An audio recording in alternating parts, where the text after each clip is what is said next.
எங்கள் தங்கம் திரைப்படத்தில் நான் செத்து பிழைச்சவன்டா என்ற பாடலை வாலி எழுதினார். அப்போது எம்ஜிஆர் துப்பாக்கி சூட்டில் இருந்து மீண்டிருந்த காலம்.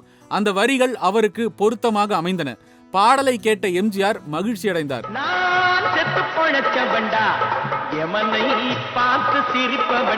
ஆனால் அவர் மேலும் ஒரு வேண்டுகோள் வைத்தார். நாட்டுக்காக உயிரை அர்ப்பணித்தவர்களை பற்றி எழுதியிருக்கிறீர்கள். தமிழ் மொழிக்காக தண்டவாளத்தில் தலை வைத்தவர் நம் கலைஞர்.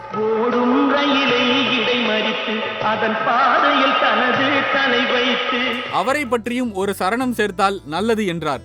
வாலியும் அதன்படி ஒரு சரணத்தை சேர்த்தார். உயிரையும் துரும்பாய் தான் மதித்து தமிழ் பெயரை காத்த கூட்டம் இது. அதே படத்தில் நான் அளவோடு ரசிப்பவன் என்ற பாடல் வரியின் இரண்டாவது வரியை யோசித்துக் கொண்டிருந்தார் வாலி. எதையும் அளவின்றி கொடுப்பவன் என்று எழுதுங்க வாலி என்றார். வாலி அதை ஏற்றுக்கொண்டு பாடல் வரியில் சேர்த்தார். நான் மாறன்லாம் உட்காந்துட்டு இருக்கிறேன். கிருஷ்ணமஞ்சு டைரக்ஷன். நான் பாட்டை எழுதிட்டு இருக்கிறேன். எம்ஜிஆர் ஜெயலலிதா பார்த்து ஒரு காதல் பாட்டு. நான் அளவோடு ரசிப்பவன் விஸ்வநாதன் ஒரு அளவு கொடுத்தாரு. அதுக்கு அடுத்த வரி போடணும்னாரு. நான் அடுத்த வரி போடாமல் வெத்தலை பாக்கு போட்டுக்கிட்டு இருந்தேன். கிருஷ்ணமஞ்சு கேட்டார், என்னையா அடுத்த வரி போடாமல் புயலையை போட்டுக்கிட்டு இருக்கிறது, அடுத்த வரியை போடுனார். நான் அளவோடு ரசிப்பேன் எனக்கு ஒன்றும் வரல. கலைஞர் அப்போ தான் வந்தார். மாறன் சொன்னார், யோ மாமா வராரியார். வந்தார். என்னையா வேலை பாட்டை எழுதுகிற அப்படின்னாரு.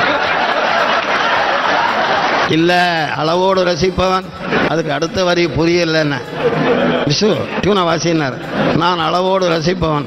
உடனே அடுத்த வரி சொன்னார், எதையும் அளவின்றி கொடுப்பவன். எம்ஜிஆர் எழுதினார் பாட்டு. எம்ஜிஆருக்கு கலைஞர் எழுதிய பாட்டு. நான் அசந்து போயிட்டேன். அந்த காலம் எம்ஜிஆரும் கலைஞரும் பரஸ்பர அன்பு பாராட்டிய காலம். நான் ஒரு மணி நேரமா வெத்தலா போட்டு கண்ணமெல்லாம் வீங்கி போச்சு. இவர் எழுதிட்டாரு. 10 நாள் கழிச்சு எம்ஜிஆர் சத்யா இதில் வாகினி ஸ்டுடியோவில் பார்த்தேன். எம்ஜிஆர் என்னை கட்டிப்பிடிச்சு முத்தம் கொடுத்தாரு. என்னென்ன விசேஷம்னு, அளவின்றி கொடுப்பவன் என்னை பற்றி எழுதிக்கிட்டீரன்னார். நீங்கள் முத்தத்தை கலைஞருக்கு கொடுங்க, இது அவர் எழுதினது, நான் எழுதினது இல்லைன்னு.